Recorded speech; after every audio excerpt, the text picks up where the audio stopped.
Soy, the final frontier. I'm Comrade Brit.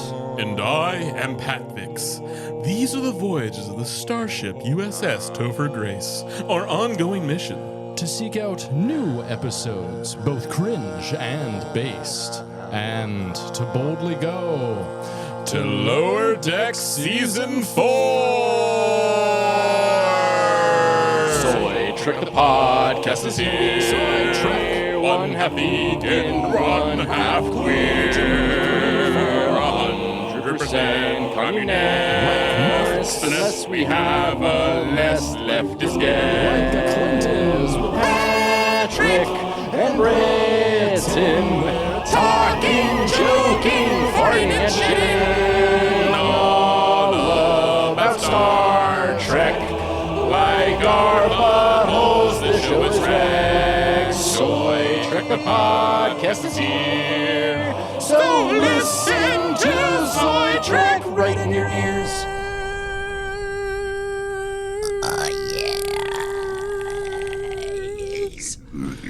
That's how we do. That's how we do around here, boy. We do a huh, huh, huh, with a duh, duh, duh, and a what, and a what, and a what. Huh, huh, huh, and a yeah, yeah, yeah, and a what, and a what, and a what. Come. Love it. Yeah. Sounds good. What's going on over there? Playing with some scissors. Yeah. How do you feel about doing the podcast now that we do the podcast across from each other instead of right next to each other? It's good.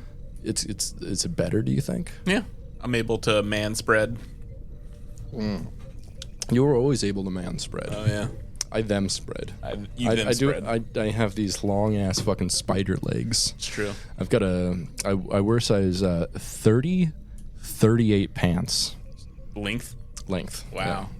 30 waist, 38 length. I'm like 32 length. Yeah, that's what most people are. Yeah. I think it's 30 or 32 are like the most common pant lengths. Mm-hmm. Which is I'm jealous of that because I wish I could get pants that are like too long and then like cuff them because I like that look a lot because it's really gay. Yeah.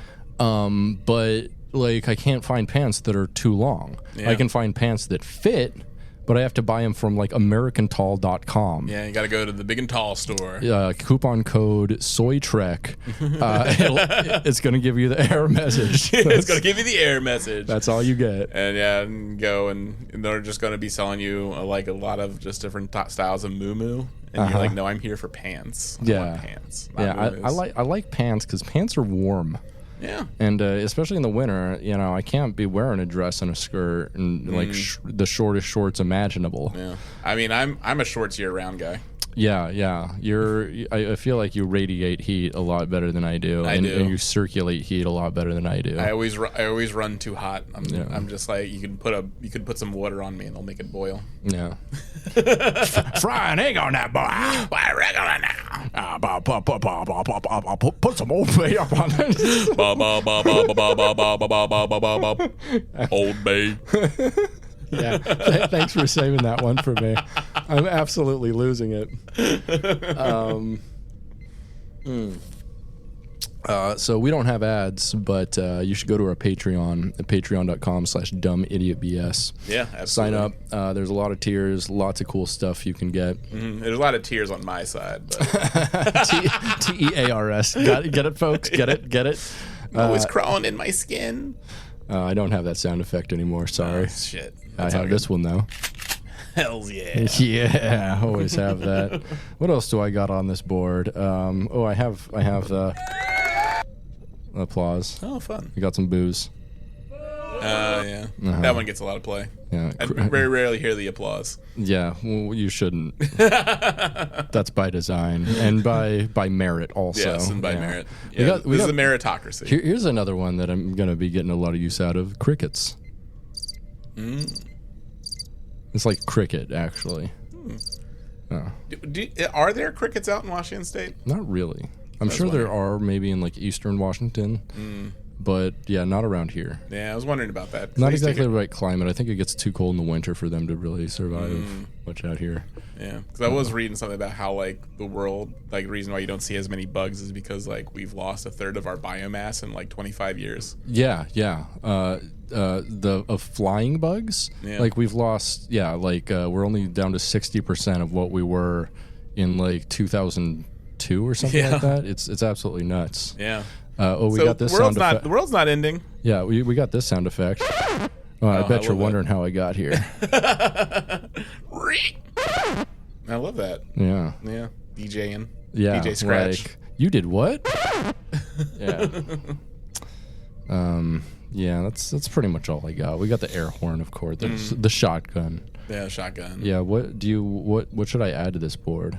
And we also have these lovely effects. Oh, I love the effects. Yeah, the effects are like my new favorite thing. Yeah. Because now we can just do a cave podcast. Yeah. Welcome to the cave bridge. We can make it seem like we're spelunking and doing a podcast. Oh yeah, that's a good idea. Like, yeah, this is our first time spelunking. This is an unmapped cave, so we're just going to see what happens. I read a book on knots before I came. I'm not an expert on knots! It was a picture book, Patrick. What have you done?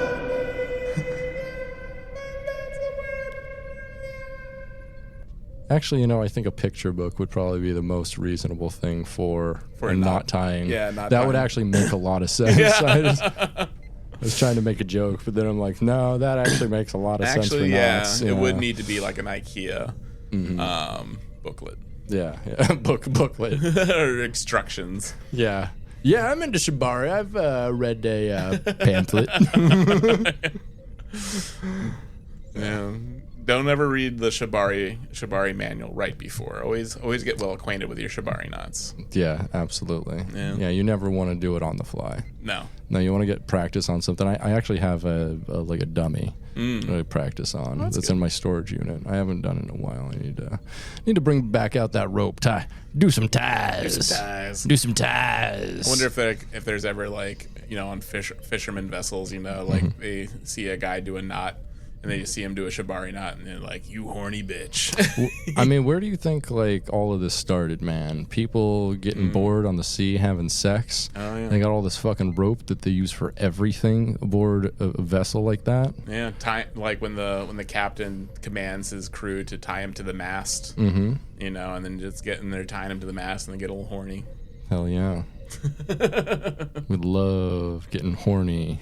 I gotta survive. Captain. I gotta see through the storm. Tie me to the mast, me hearties. And it's like, oh god, oh god, oh god. Yes, harder. Oh yeah. Oh, that's what Daddy like. Ye be keen with your knots. I don't feel me hands or anything slipping out anytime soon. Ye be a good knot tying lad. Fuck, I'm getting so hard. I'm getting so hard, Captain.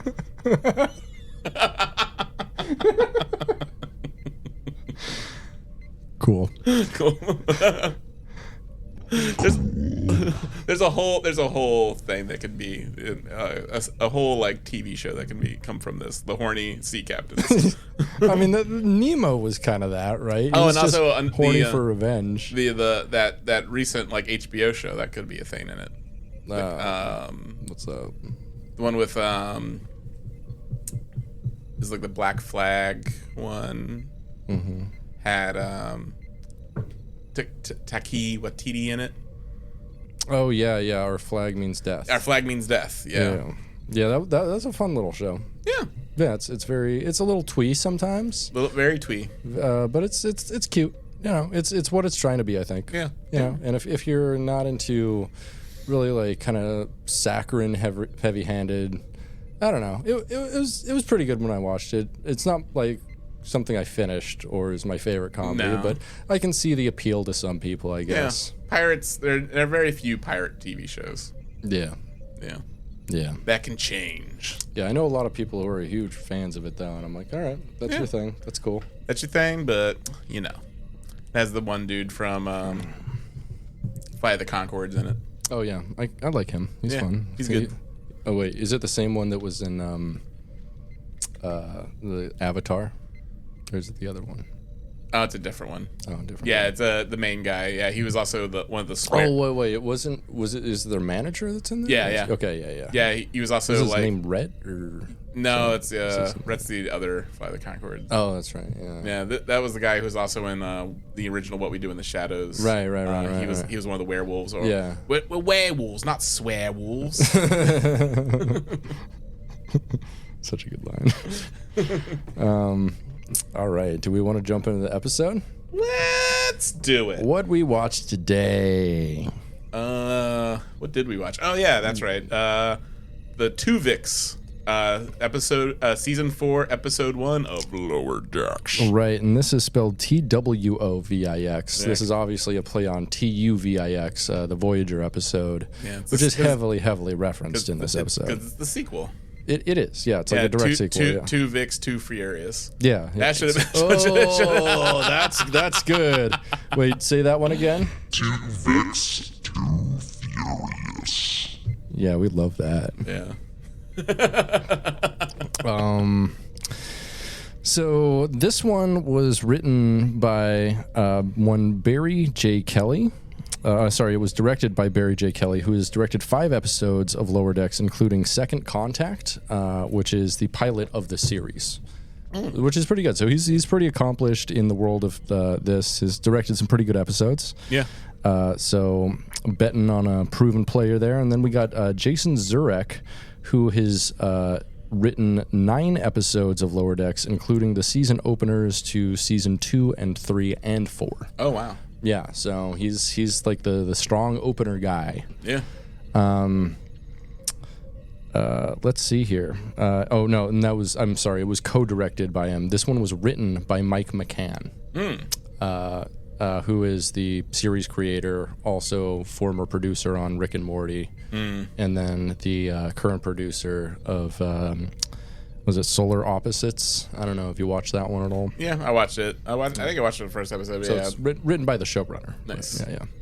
Is he still doing Solar Opposites? I think he's still the showrunner of it. Yeah. Yeah. He advertises it at least a lot, so I imagine so. Yeah, I know they cut. I mean, probably not now that the writer's strike is happening. Yeah. But they did show like how they've cut ties with Justin Roiland. So like, the two guys have, or the main guy has a completely new voice. He's like a British person now. Cool. And Solar Opposites. They just didn't even give a fuck. They didn't even try to. Yeah, there was a new main guy. There was like a thing where he gets shot in the throat, and then like they calibrate his voice, and he just talks like a British person now. That's funny. Yeah, I kind of like that actually.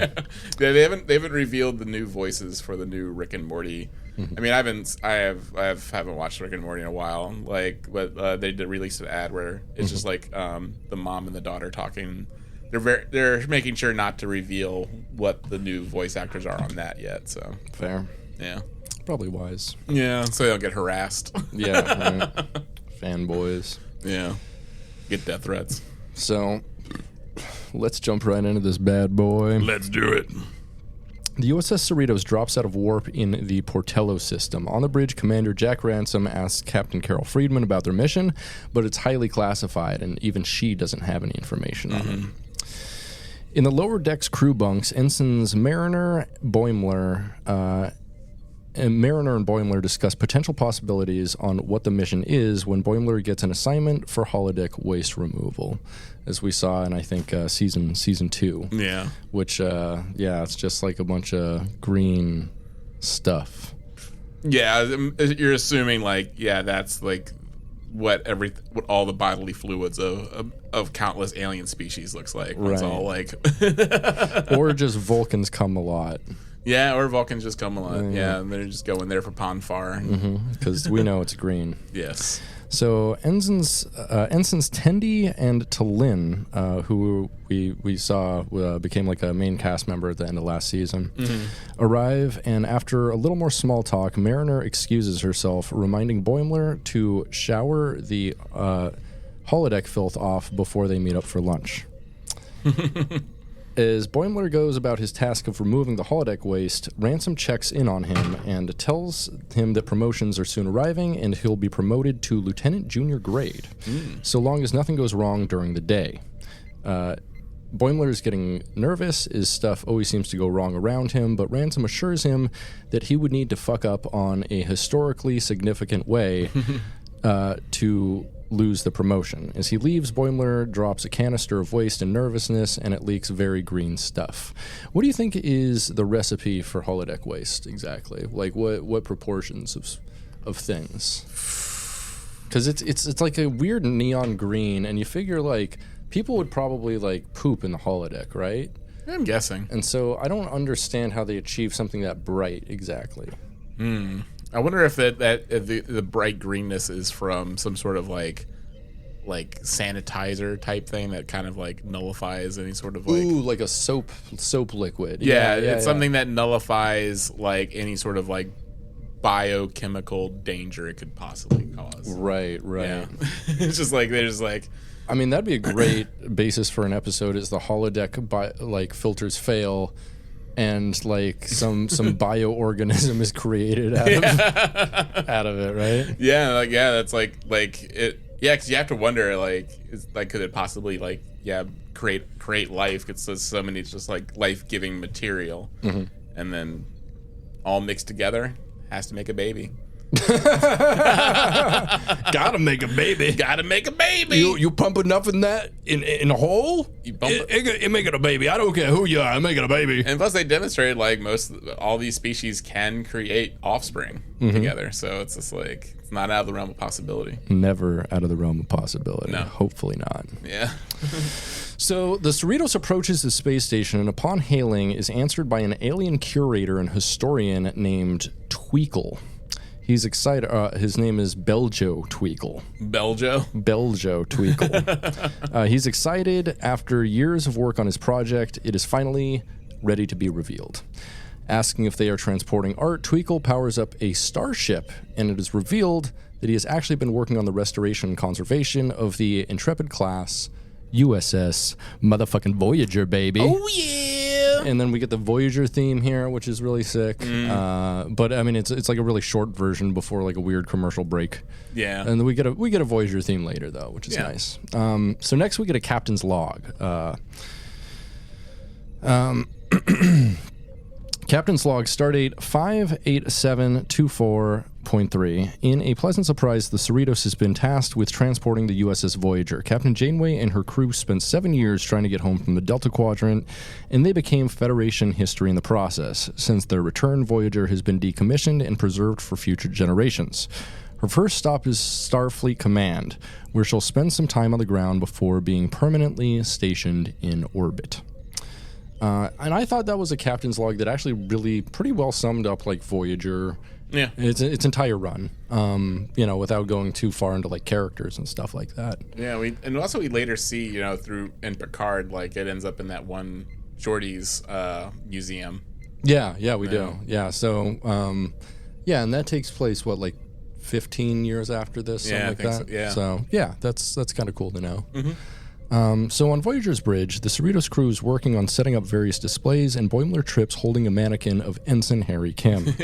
Still with one pip. Yep, still with one pip. It's sad.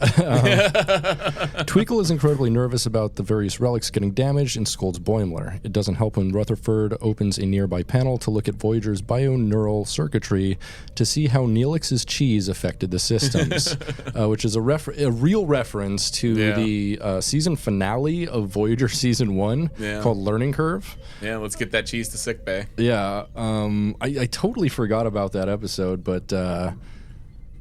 it's an episode, folks. That is an episode. Yeah, he tries to make like mac and cheese for someone, but ends up using like a weird cheese.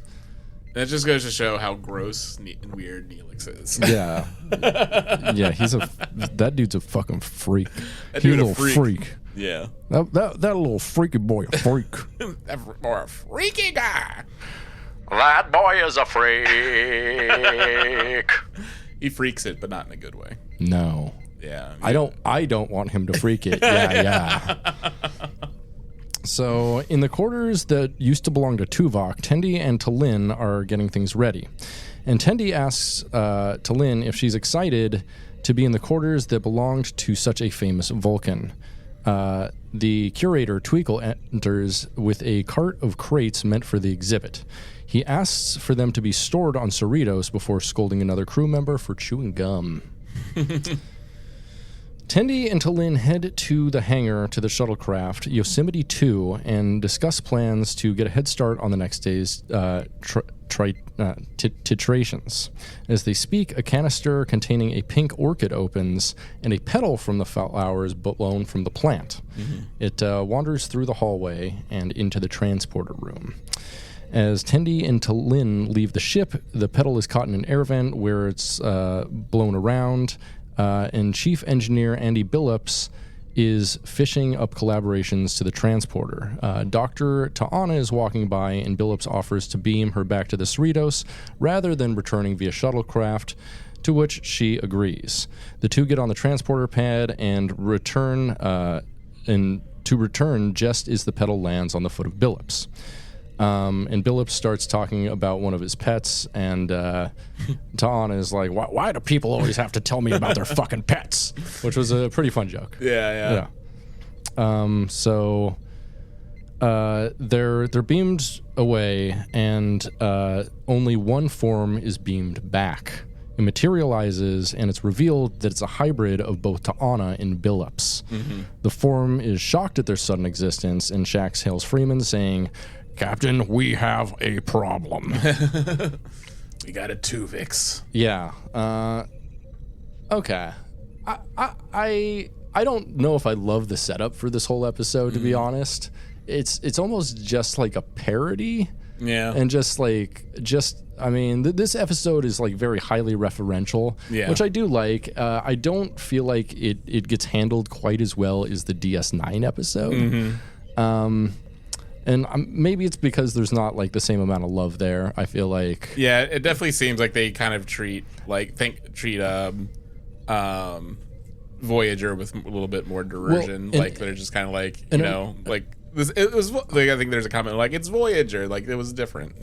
Yeah, exactly. And like they don't really have any like voice actors from Voyager back for this. That's what chaffed me the most about it, because I was full on expecting, our boy, Robert Picardo. That's prime. That like our hologram is prime, like return, as his character. It's just like have him walking around. That would have added another level of comedy to it, and especially Robert Picardo is so fucking funny, and just also like he's coming back for the second season of Prodigy. Apparently, he's in there. Oh, which is awesome. Is there another season of Prodigy? I mean, they have season 2 almost completed. They're just like shopping it around right now, and there was like the thing to try to get it back to Paramount, which I don't think is ever going to work. No, because Paramount is just they're fuck Paramount. What? Fuck Paramount. For real.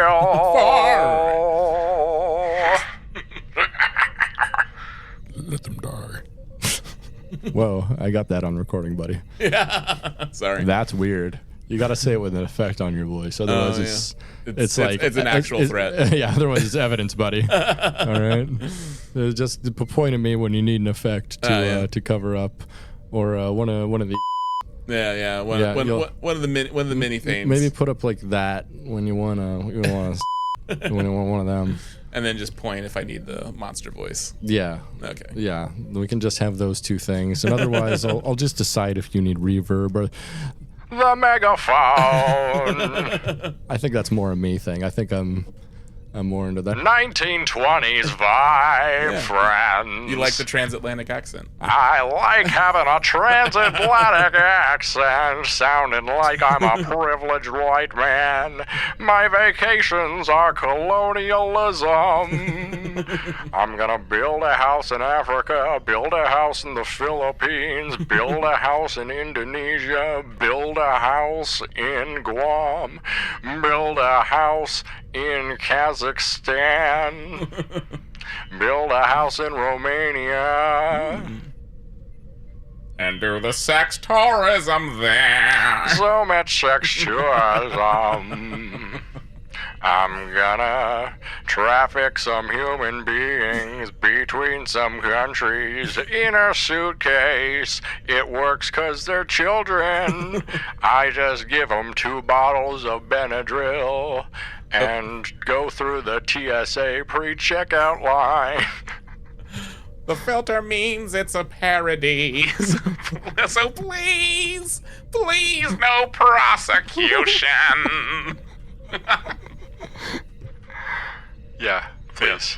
No prosecution. Please no prosecution. We'd appreciate that. That would be helpful. Yes. Well, I can't afford it. No.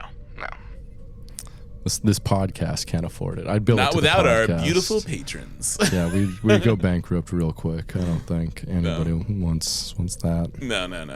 It'd be bad. Bad news bears. Yeah.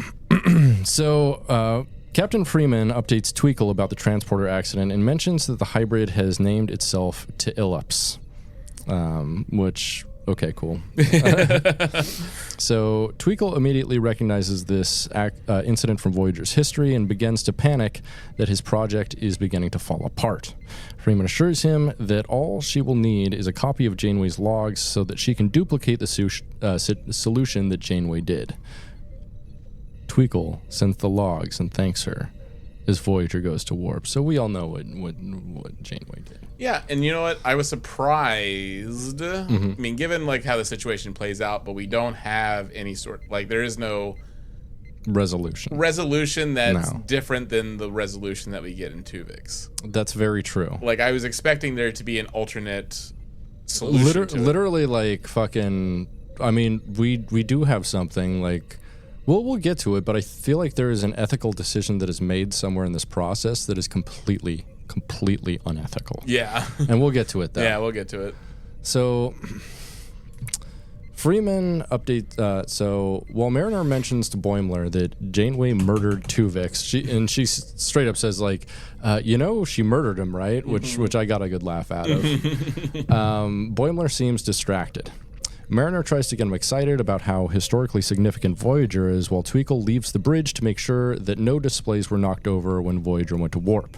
Mariner assures him that the panels were designed to survive a photon blast before accidentally knocking a nearby panel open.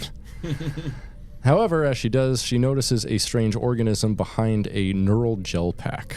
The microorganism turns out to be a dormant tachyon macrovirus, which was from Voyager Season 7, Episode 11, Shattered. Which immediately awakens and attaches itself to Boimler. Mariner aims her phaser at it, but Tweakle intervenes, wishing to preserve the specimen in order to add it to the exhibit. He assures Boimler that since everyone has been inculcated to the macrovirus's illness, he cannot get infected. Ransom and Kayshawn, the Demarian, slowly approach to try and get the macrovirus off Boimler, but as they approach, the macrovirus releases Boimler and begins to duplicate itself, spraying slime all over the ship. And I don't know, this was kind of Rick and Morty-ish in a way. I don't know. I wasn't a huge. It started to get kind of ridiculous at this point, and they were like piling on too many Voyager plots as its plot. Yeah, I actually would have preferred if it had just dealt with the Twovix problem. Right. Because I feel that's like bizarre enough. Like it doesn't need. You don't need to ramp up the. Because I feel there's always another opportunity. Because like the show's very popular. There's always like a chance to reference the lizard babies, like the clown, like all that sort of stuff. Like there's plenty of opportunities for that. And they just shoved it in one episode here, which is fine. But like I don't know, I feel like enjoyment of this episode requires you having watched like all of Voyager.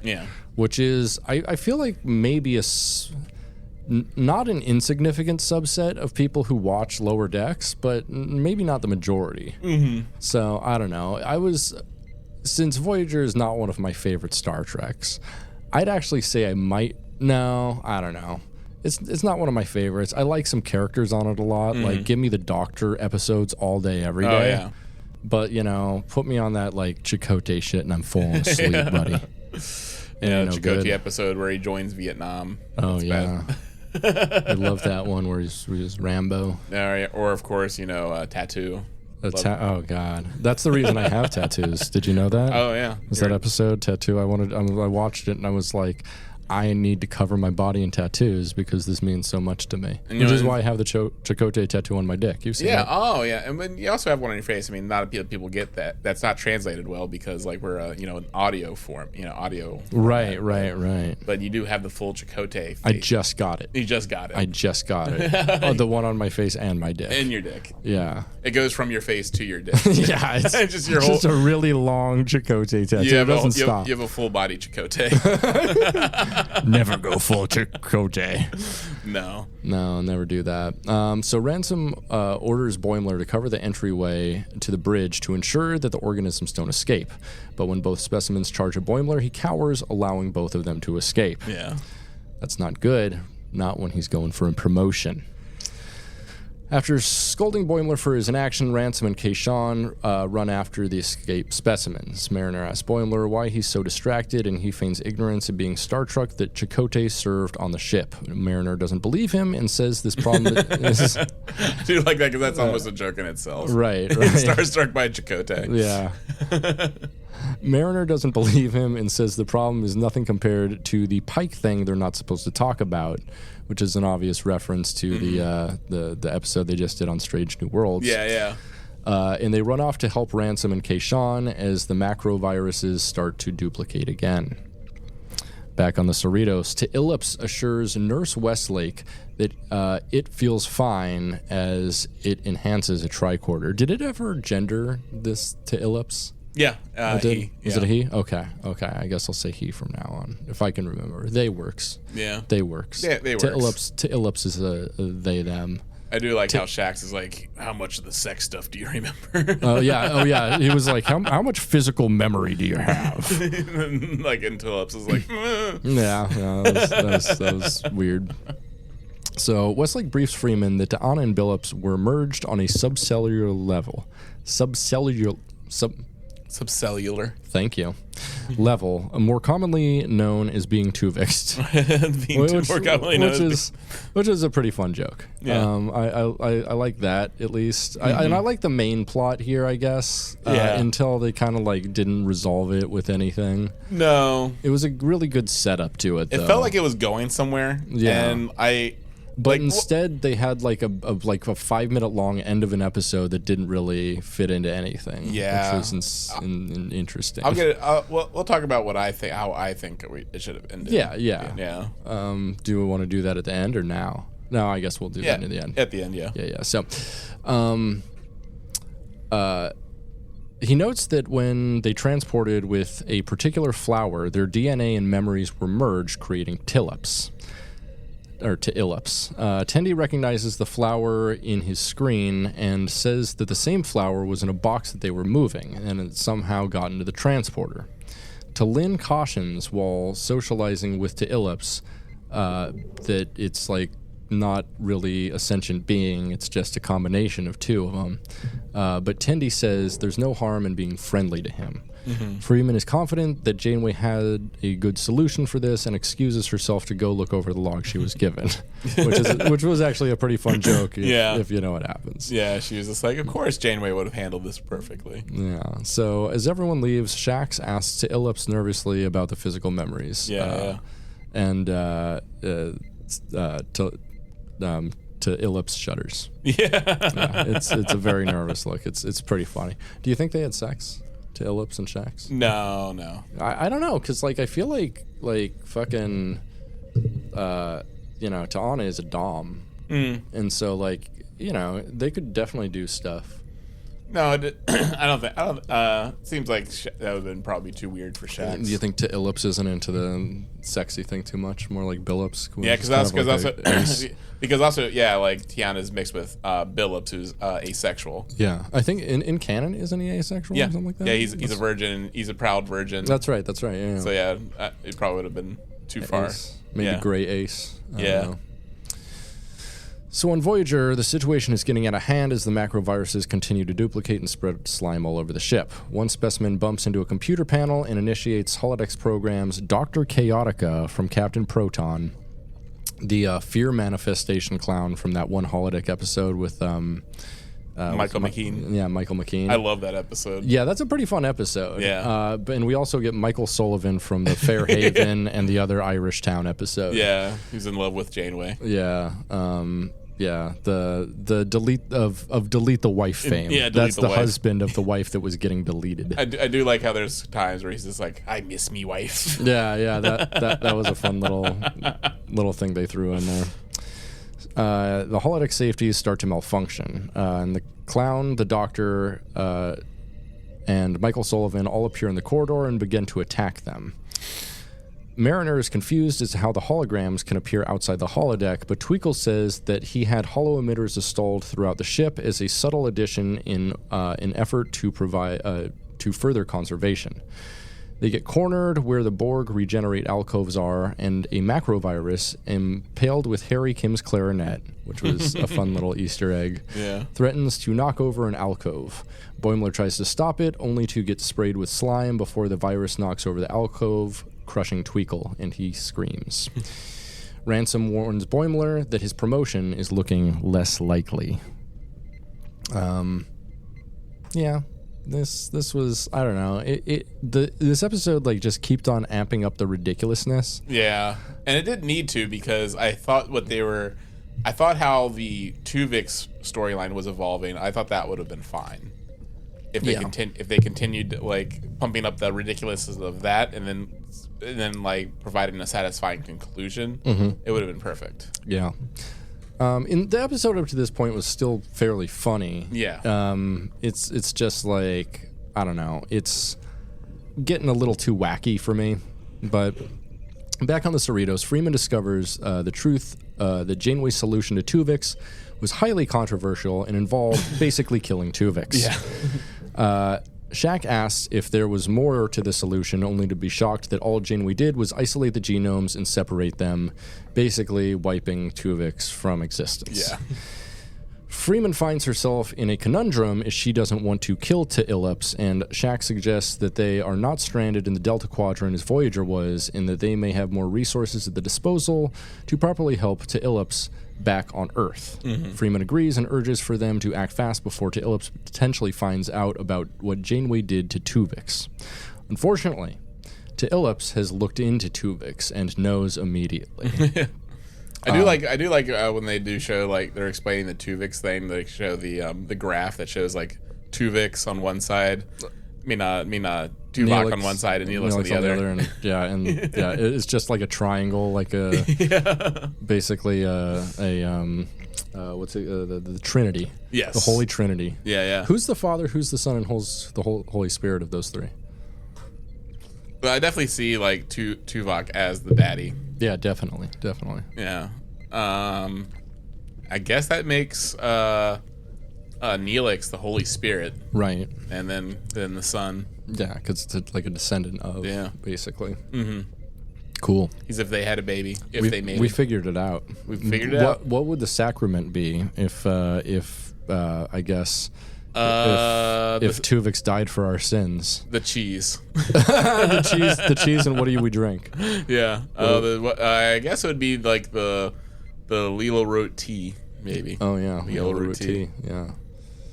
Do you think he douches with that? Absolutely. Every day. I'm sure it's just like the tea is actually just water that's run down the... It's like a coffee enema. Trust me, it'll give you lots of energy. Yeah, it's just water that's run down the crack of his ass, and then just like... That's disgusting. Don't say that. So T'Illups has looked at Twovix and knows what happened. Not wanting to end up in the same situation, he calls Dr. Miglimo to help him, quote, processing his existence. And Miglimo is happy and agrees to come see him. Yeah. And was like, made a funny joke there. T'Illups then opens a panel on the roof and begins to cut some wire with a laser cutter. On Voyager, Tweakle is begging for help as he feels the alcove trying to regenerate him, which was a kind of a fun little line there. It's regenerating me. And Boimler offers to cut power to the alcove, but Ransom orders him to stop helping. Kayshawn and Ransom manage to lift the alcove off Tweakle, but the alcove has been activated. Then they see the macrovirus that knocked over the alcove crawling away. The macrovirus has been assimilated by a Borg nanite and was missed and flies off, and is now a Borg macroite? I don't know. I don't know what to call that. Yeah. Borg knight? A Borg Clara macrovirus. There you go. Something like that. And it begins to assimilate the ship, causing more programs of the Clown and Sullivan and Doctor to appear. Mm-hmm. The holograms carry off Mariner, Rutherford, Ransom, Kayshawn, and Tweakle as Boimler hides from view. On the Cerritos, how can you hide from view from a hologram? That's a very good question. Because do holograms only sense? I don't really understand that.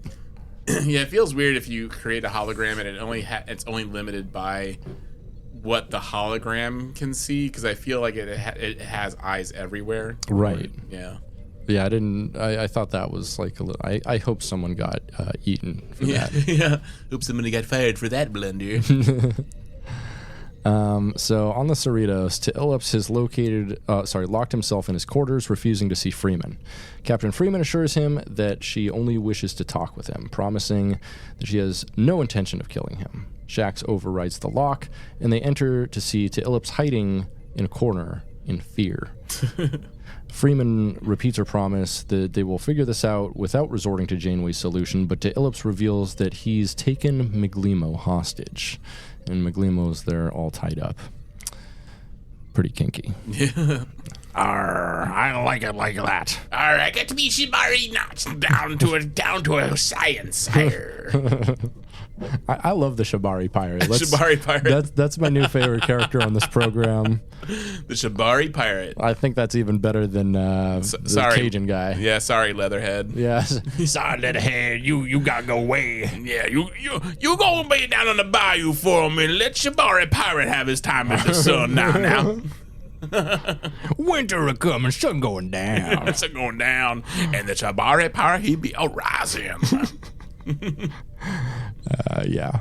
The Shibari Pirate Rises. That's Christopher Nolan's next and last film. Yeah. He's just killed. It's like the end of the Day of the Locust. They just crucify him and tear him to pieces. It's like the end of The Wicker Man by Burning Man. Yeah. Just put him in the structure. Just put him in a pirate ship and burn it. A Shibari pirate ship. That'd be the Shibari pirate ship. Okay. Where are we here? Locked himself in his quarters. He's got him hostage. Yeah, all that. I have no idea where I left, honestly. T'Illips tells Freeman that he knows how this will end, and he needs allies. He then produces the flower that created him, attaches it to Miglimo, and tosses him towards Freeman before initiating the transporter in the room. Why is there a transporter in this room? Yeah, I think he built it. Oh, okay. Yeah, I guess that would make sense. He uses engineering abilities. Yeah, that would make sense. So it catches Freeman and Miglimo in the beam. When the form rematerializes, T'Illips introduces Captain Dr. Friggleman, which is actually pretty fun. As a hybrid of Freeman and Miglimo, and steps forward and orders more sexy senior staff to be brought to them, which is pretty fun. Yeah. Pretty fun combination. And see, this is like the thing that I think should have been explored more, is the different combinations of Twovixes they make. Right, and I wish they would have actually had a much better solution than what happens. Yes, because the solution is fucked up. Yeah. It's probably ethically worse than the original solution. So, in the mess hall, Tendi and Talin discuss the ethical complexities over potentially killing to Illips. Tendi feels uncomfortable at ending one life simply to get their friends back, but Talin replies that she hardly knows anyone on the Cerritos and is therefore impartial, which is pretty fucked up, Talin. Yeah. Pretty fucked up. That's more like psychopathic than Vulcan. Also, is that logical? That's not logical. You got to be ethical to be logical, you dummy. Yeah. You big dumb dummy. Talin, come on. And you gotta know who you're working with. Yeah, maybe you're not serving on a Vulcan ship for a reason, baby. Yeah. Got him. Got him. So as they speak, the mess hall is suddenly taken over by hybrids of Barnes and Shax, which is known as Shabarns, and to Illips. They take the bartender to Twovix with him, Lundy, and as Tendi and Talin hide.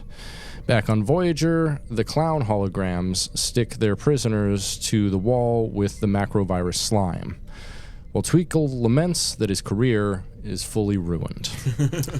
I like Tweakle as a character, actually. Tweakle's pretty fun, a good kind of straight man up in here. Yeah.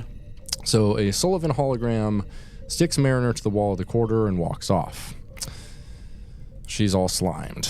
And I'm sure there's like a fetishist out there that is like getting a lot of mileage out of this. He is like having a field day There's right now. a slime thing. Yeah. Yeah, and he's so into this. This is his new favorite show. He now knows this entire episode. It's frame by frame. Just like, And you know what? I'm not gonna lie. I don't love slimy cartoons.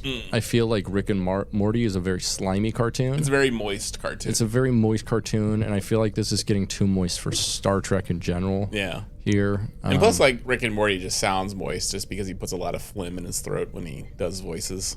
yeah, that's Like, true. And so it just sounds wet, it looks wet. And this also looks very wet. Indeed, it feels very wet. It feels very wet. Yeah, it feels like this.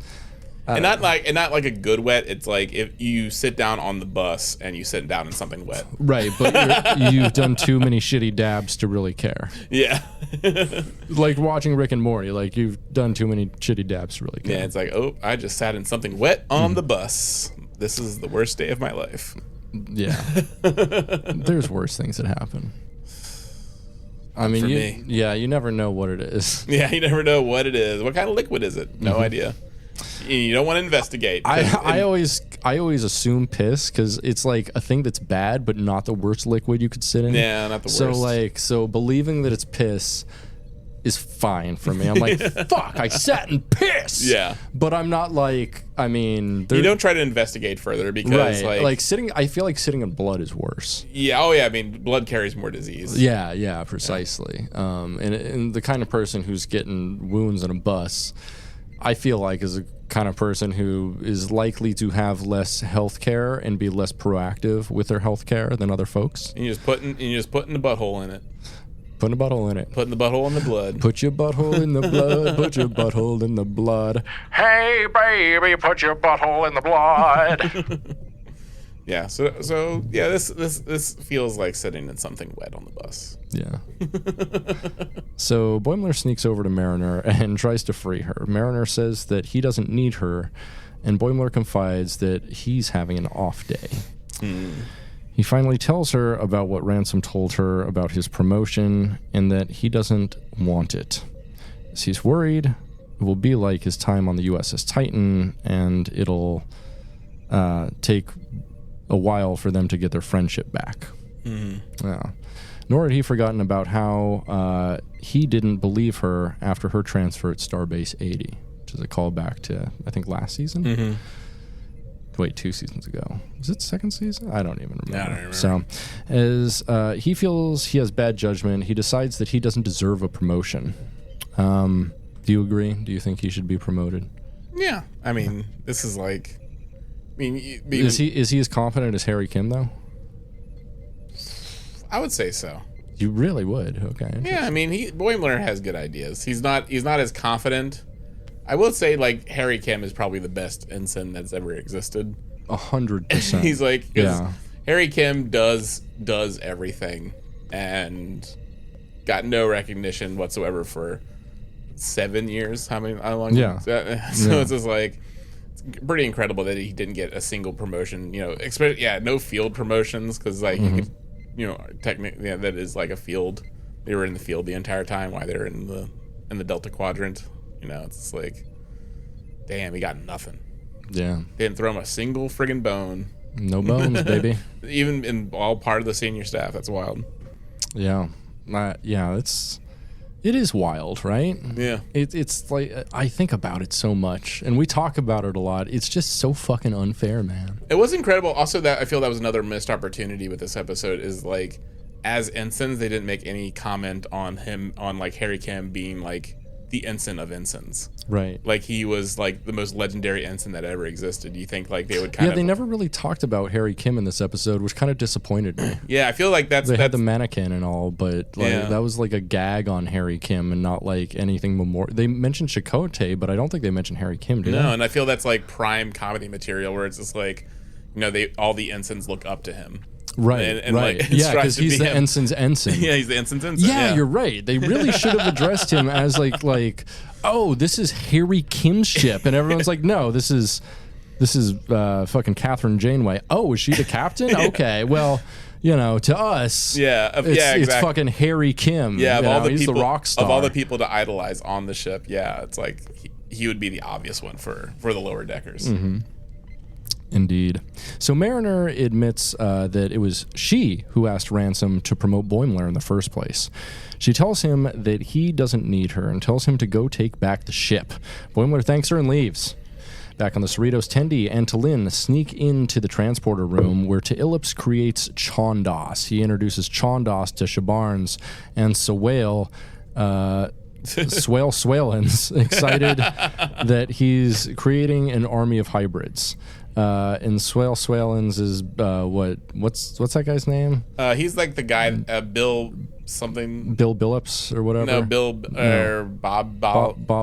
I can't remember. Yeah. He's the guy that's obsessed with Ransom. Yeah, he's the guy with two first names, basically, and the whale. Yeah. Yeah, and he's like, I want a fish. It was cute, but also very Rick and Morty. Yeah, I mean, I do feel like they didn't write this part as well, and I feel like that this was the most interesting part. Yeah. So. He's about to create a hybrid out of Westlake and Jennifer Shiryan. However, before they can create more, T'Lyn rushes out of the transporter room and accesses a nearby computer panel to take control of the transporters. T'Ilips catches them, but... A control order of up to 2 years can be issued if a person is convicted of habitually consorting. By the way, you have a new notification. Do you want to hear it? No. Computer, stop it.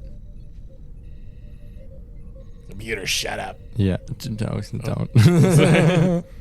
So T'Ilips catches them, but before he can react, T'Lyn energizes all of the hybrids and beams them all to the brig, combined into one singular organism. Yeah, and this is where I thought it went off the rails. Absolutely, and this is where this is the decision that I think is incredibly unethical.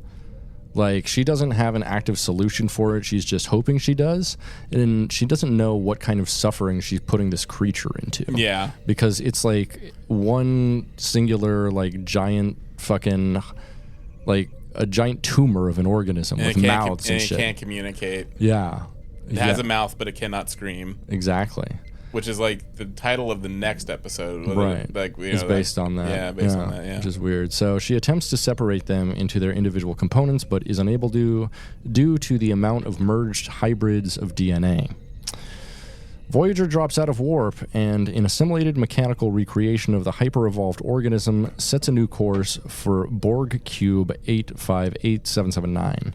In astrometrics, which we love to see astrometrics at any time. Boimler sneaks to where Rutherford, Ransom, and Kayshawn are being held as a hologram of Sullivan leaves. Ransom tells Boimler to free him, but Boimler apologizes, saying that he needs Rutherford. And so Boimler frees Rutherford with his phaser, like in like a second. He really could have gotten everybody, but he decides not to. Yeah. He frees just Rutherford, and they leave Astrometrics right before the hologram returns, and Ransom says that they'll need to have a little talk later. The two enter a Jeffries tube where Boimler says they need to shut down the main systems. Rutherford thinks and then has an idea. In sickbay on the Cerritos, T'Lyn discovers that the method used by the Doctor, the EMH, to separate Twovix could not be used to separate the merged hybrids, as this method could only mark one individual. Tendi takes a reading on the tricorder and that T'Illips enhanced beforehand and realizes that the tricorder can detect personality traits. Okay, what is this? Yeah. Like, this episode had already gone off the rails at this point, but this was just like, we like a little techno babble for things, but come on. Yeah, everyone took one of those personality tests. Right? It was like, we have an INTJ here. Yeah. Well, that's obviously this guy over in engineering. ENFP? All right, well, we know who that is. It's just like... Yeah. What personality type are you, Pat? I don't think I did it right. I was like an INTJ. I don't care. Yeah. Sorry. I don't care.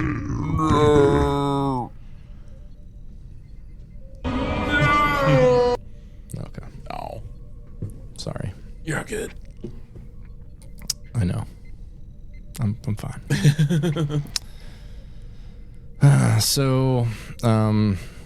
Tendi uploads the data to a screen, and with her familiarity of the crew, is able to distinguish the personality traits belonging to each individual crew member, and that they can separate the genomes that way. I mean, that's taken a lot for granted. Like, you can say, like, oh, well, these specific traits belong to this person. That a lot of that is also just, like, your own perception of that person. Absolutely. Like, you don't know 100%, so... But whatever, it's pseudoscience. Yep. T'Lyn is a bit confused as to why Tendi is helping her, but Tendi, citing earlier her ethical problems with the solution, and Tendi responds that as the merged hybrids are no longer sentient, she's okay with the solution. Okay, how do you know that? How do you know? Just because you don't... I mean, this goes into, like, the exo-champs, whatevers. Yeah. Just because you don't understand them doesn't mean... Yeah. It's not no less sentient or whatever than anything else. So, yeah, you can't make that assessment fully. And really, it's also two ensigns making this decision. So it's like, there's no... And that's why I feel like it should have never gotten to the point where it was just an amorphous blob of all the people. Yeah, that was really fucked up. The decision to do that was very fucked up on T'Lyn's part, and should show her as a fucking monster. Yeah. So I dislike T'Lyn now. A lot of people like T'Lyn. A lot of people are fangirling over her on the internet, and I'm like, no, listen. No, she's bad. Like bad. She a baddie, but not in a good way. Yeah. She like, are we the baddies type bad? Yeah. Are we the baddies? Yeah, precisely. Yeah, I would have liked because with a lot of like people talking online, like how they would have solved the Twovix problem, just gone to the reflective planet that made two Rikers. Yeah, and and that's what I thought was going to be the ultimate solution is that they were going to clone each of the hybrids and then just let the hybrids and then separate one of the clones and so then we get the people back, and then the person that was created as a result of the two mergings is also a person. Then they can have their own adventures that could potentially come up. Like you could have had a T'Illips and like all the McGuimo and Freeman mix. I can't remember what their name was, but it's just like, yeah, have that, and that would have been funny. Just like if they had their own, almost like how in the Voyager, the creature, the shape-shifting aliens on Voyager created their own Voyager and forgot that they were shape-shifting aliens and slowly fell apart. Just have them have their own ship and have their own adventures. That would have been really funny. Yeah, we could have like what'd be fun is like a series that's just like all about the rejects working together. Yeah. So we've got like T'Illips, Twovix. Yeah. Tom Riker. The fucking salamander children from Threshold. Yeah. Like all the things that were like tossed aside in order for like convenience sake. Yeah. That would have been fun because that could have been like a recurring theme where Dwellops and all the other Twovixes have their own like ship or like place or just go and create new lives on Earth or something and catch up with them every once in a while. It'd be fun. That'd be fun. We love those side characters. And it would have handled it in a way that everyone gets to survive. Handled it because like it would have been like more subversive to handle it in a way that goes against what Janeway did. Right. Right, exactly. But instead, it does something that I think is probably far worse than what Janeway did. Yeah. And really, and there's no talk on whether or not like that was 100% successful, like separating them by personality type. There was nothing like at the end that it's like suggests that like somebody may have gotten a personality that wasn't exactly theirs or something. Yeah. Magliemo was like, I got a giant penis now.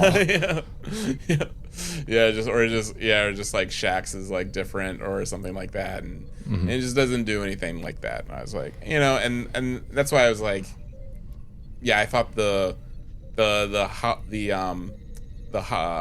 hologram virus subplot was kind of forgettable and not. It keeps going. It keeps going. It keeps going. It keeps giving. Oh yeah. Just like a sore on your back that popped and just keeps giving. Yeah. So in the turbo lift, Boimler and Rutherford are about to put their plan into action. Rutherford is holding a caulk gun filled with cheese and notes that while he's not sure the idea will work, it's still worth a try. They sneak onto the bridge as Voyager nears the Borg cube, and Boimler is suddenly grabbed by Dr. Chaotica from Captain Proton. Before Chaotica can kill him, Boimler stands up and proudly says that Chaotica has overlooked the fact that he is actually the son of Captain Proton, which is, kind of a fun throwback. Yeah. The Captain Proton episode. Were there more than one episodes of Captain Proton, or was there just the one? They visited a couple times, but there was like, that was silly as fuck. It was silly. Yeah. And it is funny, like, like being an actual spaceman and then deciding to cosplay as like a retro spaceman. Like, I mean, I guess we have things where, we have Civil War reenactments and stuff, but. Right. I mean, I guess that kind of makes. Yeah, you look at fucking Jules and Miles on DS9 doing their fucking historical reenactment bullshit. That's true. Yeah, we love that. All right, you can't really, I guess, get them for that, but it is cheesy. Yeah, so Boimler's distraction fools Chaotica and buys them enough time for Rutherford to put his plan into action. Suddenly, the holograms begin to malfunction. Voyager's bioneural systems begin to shut down, causing the ship to drop out of warp. The clown attacks Boimler, but vanishes right before decapitating him with a knife. Yeah. Tweakle, who is stuck on the wall nearby the view screen, asks what Rutherford did, and Rutherford reveals that he used the cheese that Neelix used to damage the bioneural systems, which was an interesting, kind of funny resolution, being that, it did happen in Voyager, and... Yeah, that's what I thought was like... But it's another just, like, reference to Voyager. It's, I remember when I was a kid, I wrote a short story. I had just watched the movie The Blob, which no child should have been watching. No. Where were your parents? Jesus. I have no idea. It doesn't matter. Yeah, I saw lots of movies I probably shouldn't have seen at a very young age, but I watched The Blob, and I really loved The Blob. And then I was just like, I want to write a sequel to The Blob. So I wrote a sequel to The Blob, and then I got confused on how to end it. So I ended it just the way it ended in the movie. They used the snow making machine to freeze the blob and kill it that way. Oh, beautiful. And so I was just like, I just ended this thing exactly the same way they did in the original. Like, what was the point? But it's just like kind of like how the point and they just used the cheese. Yeah, it's a Deus Ex Machina, Deus Ex mozzarella. Not Deus Ex mozzarella. Yeah. They could have come up with something else, try to solve it, and it just felt like the episode just felt very referential, and it was because the solution to both the A plot and the B plot were both from Voyager, basically. Yeah, and they were both kind of bad ways to solve anything. And there's no real commentary on that either, because they mention they show horror at the decisions and kind of just how they had to make these decisions in a vacuum, and just due to their circumstances, they had that's the decision that they made, and they ended up just making the same ones with full help of the Federation. Right. Like they could have made different decisions, but instead they just chose to do the same thing. Yeah. So yeah, it was kind of like, I don't know. It was pretty good at like the references and stuff, but it neglected any of its own originality, I guess. I don't know. So Boimler and Rutherford neutralize the assimilated mechanism, and free Tweakle, who says he will add this event to his exhibit, is part of the Voyager story.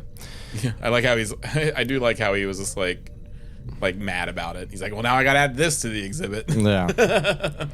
Later, Voyager makes it safely to Earth and is landed and open to the public, including the newest exhibit featuring Boimler and Rutherford. We get another captain's log here.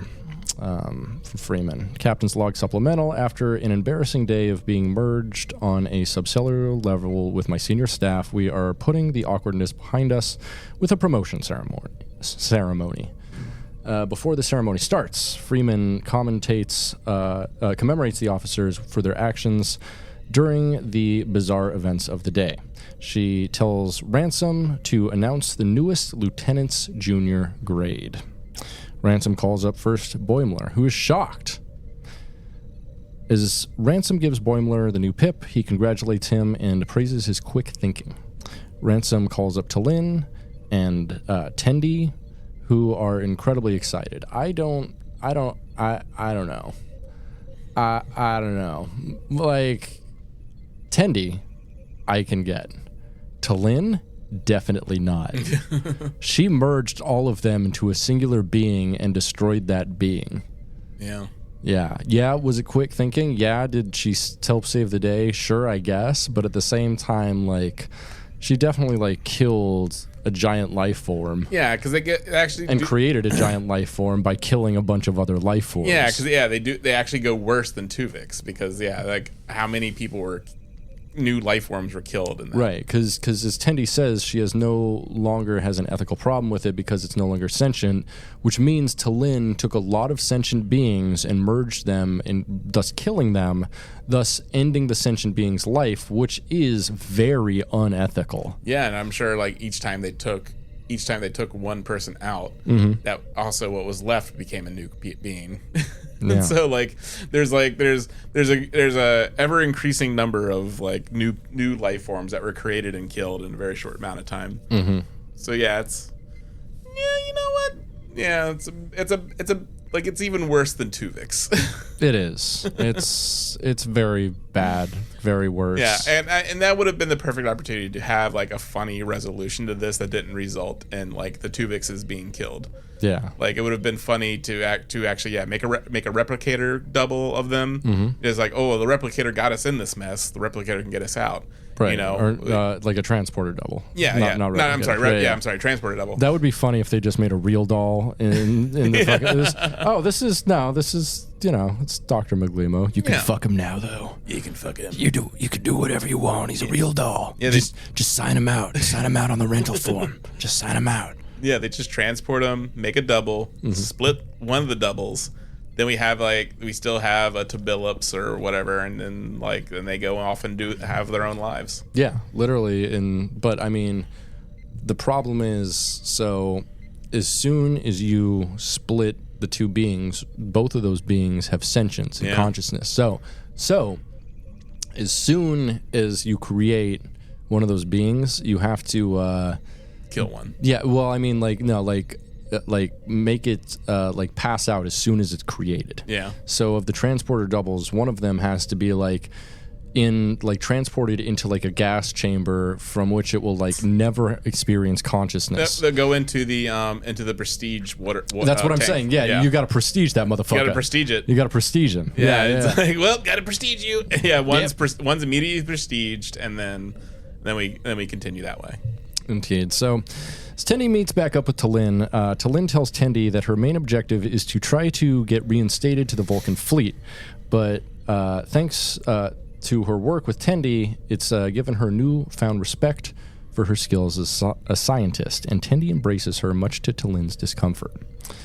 Mariner congratulates Boimler for his promotion, inviting him to the bar to celebrate, but before they can leave, Ransom calls up Mariner for a promotion as well, much to her surprise. Later on, Mariner, and also she doesn't seem too happy about it either. No. Yeah. Later on, Mariner goes to Ransom in his quarters and tells him that she doesn't want to be promoted. Ransom says that he knows and that he's aware of how she helped Boimler get his confidence back, and he shows that he watched the logs, showing that they do have like fucking cameras everywhere.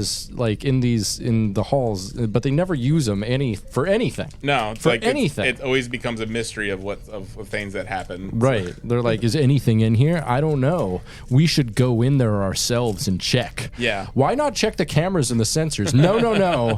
Let's go in the room. Let's go in the damn room. Like, they can fucking, like, detect a postage stamp from light years away. You think they couldn't be able to, like, fucking see if something is in a room somewhere? Yeah. Come on. Security cameras. Right. Come on. Even on another ship. Come on.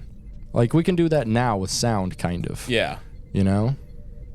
What the hell? Yeah. What are you cutting over there? It's a piece of paper. Cut my paper in 2 pieces. This is... What are you... Okay, whatever. You just need something to stim on over there? Needed something to stem on. I need to get you a fidget spinner. I'll get you a Soy Trek fidget spinner. Ooh, they're coming soon to soytrek.com. Oh yeah, sorry. I feel like I put the things back. You always play with the coasters. Oh, I got them right here. Oh yeah. You can twiddle with those. Twiddle your fiddle. So Ransom went back through Mariner's records and noticed a lot of small-minded commanders promoting her before immediately demoting her. And he tells Mariner that he believes she just needs someone to believe in her. Mariner attempts to refuse the promotion, but Ransom declines to hear it and dismisses her. Mariner attempts to stay to get him to change his mind, but leaves begrudgingly as Ransom ignores her and works out. In the mess hall, Mariner is still upset about the promotion, and Tendi is a bit sad about the fact that Rutherford didn't get a promotion. Rutherford shakes it off, saying that since he broke Voyager, he couldn't technically be promoted because engineers don't break things, they fix things. Yeah. Which is kind of a, I don't know, cute little joke. Yeah. Joke there.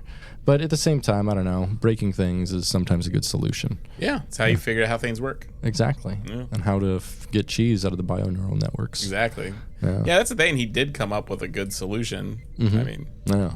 and coming up with the solution shows an understanding of engineering Right. and how to break things like that are meant to be unbroken, unbreakable rather. Yeah, and stop basically bring the entire ship to a standstill and stop like the murderous holograms. Yeah. You know, they should power the bioneural networks with Bruce Willis from Unbreakable. And then that way they would be unbreakable. It's true, unless he came around water. Or like if Spock's brain had hit his brain, it would like run forever, right? Yeah, why did it? Yeah, right? Think about that. I'll put that in my thinking cap. Don't. Boimler attempts to cheer Mariner up, saying that while a lot of dirty work they used to do will no longer be on their schedule, they will also no longer be in the bunks. Mariner is just in disbelief that they're no longer in the lower decks anymore. Boimler assures her that they're lieutenants junior grade, the least important of all mid-level officers, and they do the grunt work without any of the perks, meaning they are still lower decks. Mariner agrees to this and wonders if life will be a bit easier for them. The 4 of them break out into a chant, lower decks, as they celebrate their promotions and try to get T'Lyn to join, but she doesn't. Meanwhile, in Klingon space, and this is where the episode just like ends and has a new episode beginning, which I think is going to be the thing that they're going to try to make like the season-long arc, which I guess I get, but like I wish they would have made more of like an episode about it rather than a small piece in the middle of 2 episodes that aren't about it at all. Yeah. Yeah. Yeah, they just have like the introductory episode to, and then like that sets the tone, and then introduce the big bad of the season. Yeah. So meanwhile in Klingon space, aboard the IKS Cheetah, Garek sharpens a spear in his cot, much to Kaylor's annoyance as she tries to sleep.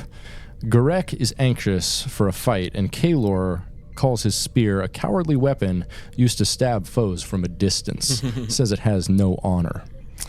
This sparks a brief quarrel between the two before Kaylor invites him for lunch. Direct declines as he has been ordered to transcribe Commander Varric's battle tales.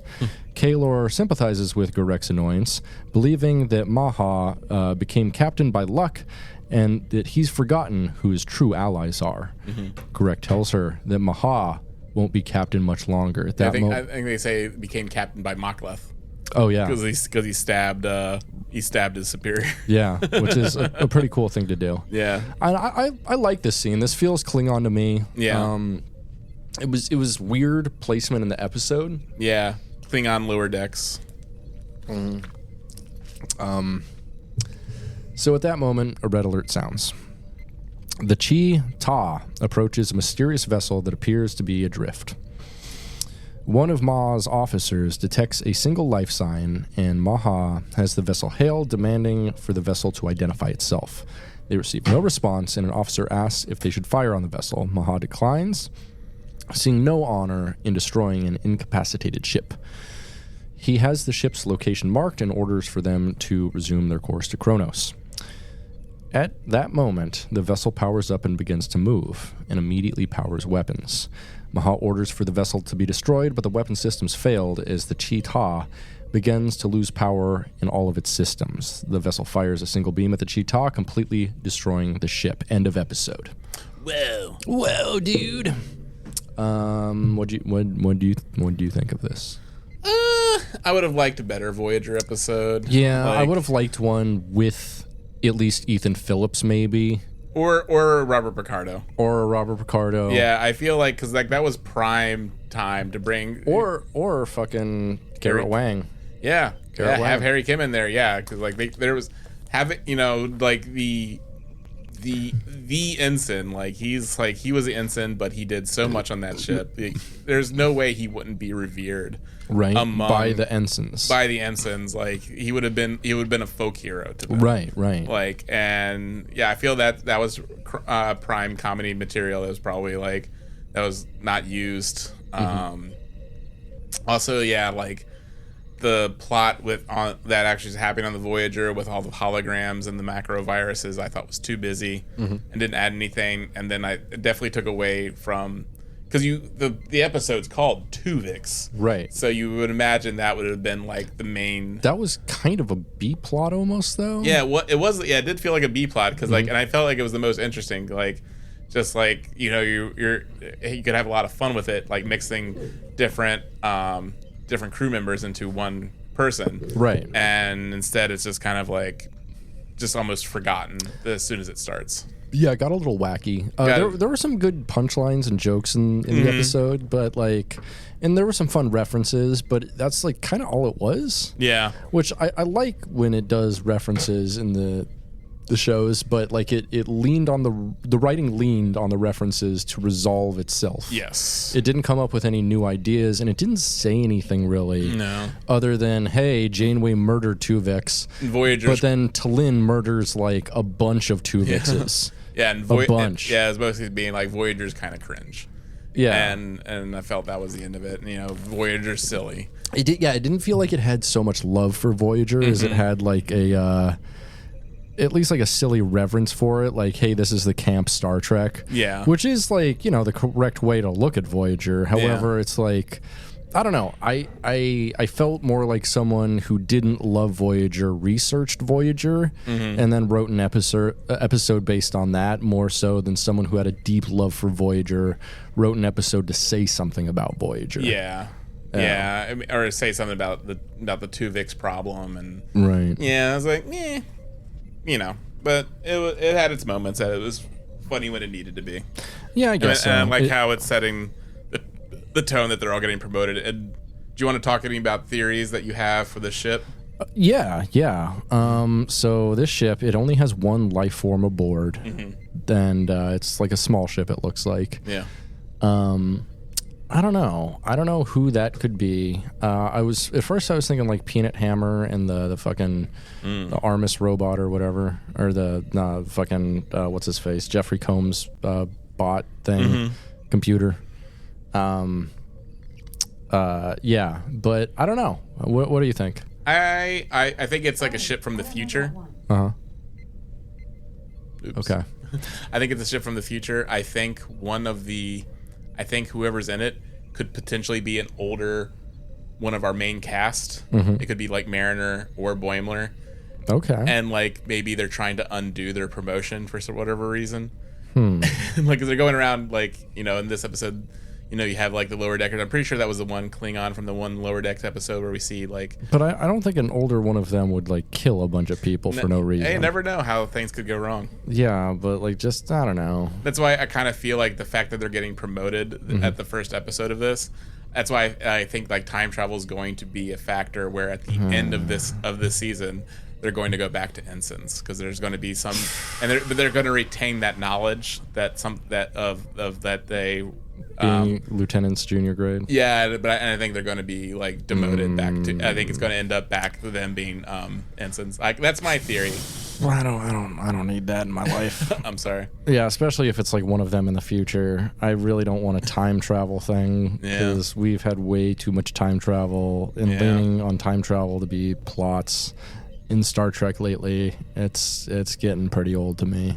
We'll see. I mean, that they does seem to have future technology involved with it. Yeah, perhaps, or maybe just far alien technology. Because none of the ships have protection against it. Mm-hmm. So. Ooh, you know who it could be? It could be the other Boimler.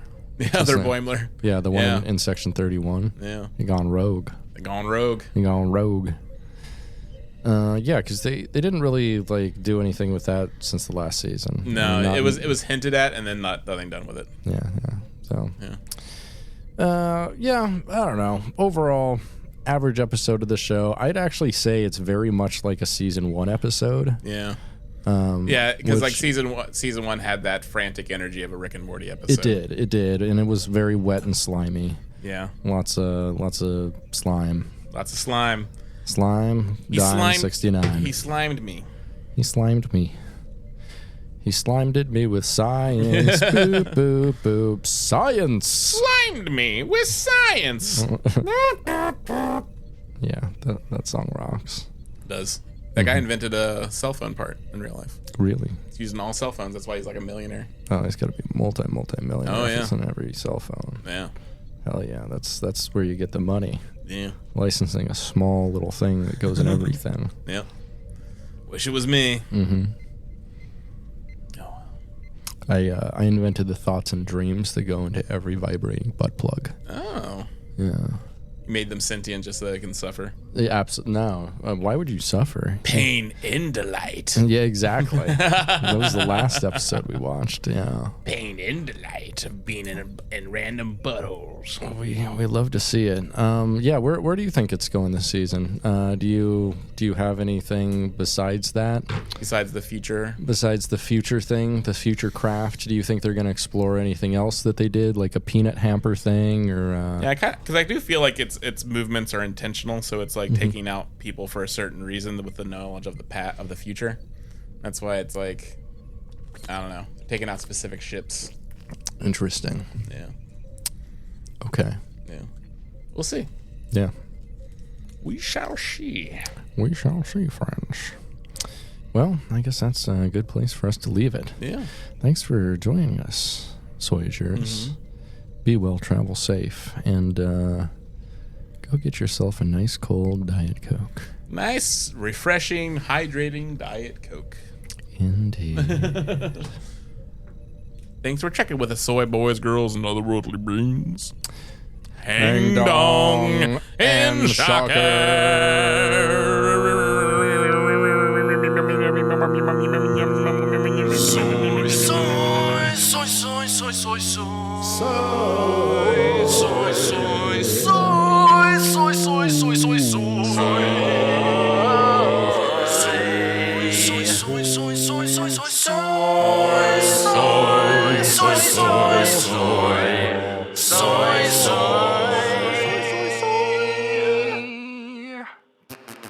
I'm on the old-timey radio you're listening to in that cave. You're listening to it, and here's the stories of Dr. Chaotica and Dr. Proton. Dr. Dr. Proton, more like Dr. Prostate. He likes it to stretch and gape. Use 2 fingers to test the health and may make you come. I don't know where's that song. Use 2 fingers to test my health. Use 3 fingers for make me come on the shelf. Specifically that shelf I have there to collect your specimens. That's my cum shelf. Welcome to my cum shelf. It's my favorite item I have in my home. It's a very well-known medical procedure. There's nothing weird about it. Just come on the shelf. Please. Please. I'm begging you. I need this in my life right now. If you don't do it, I'm gonna myself. That's what I'm living for. Please.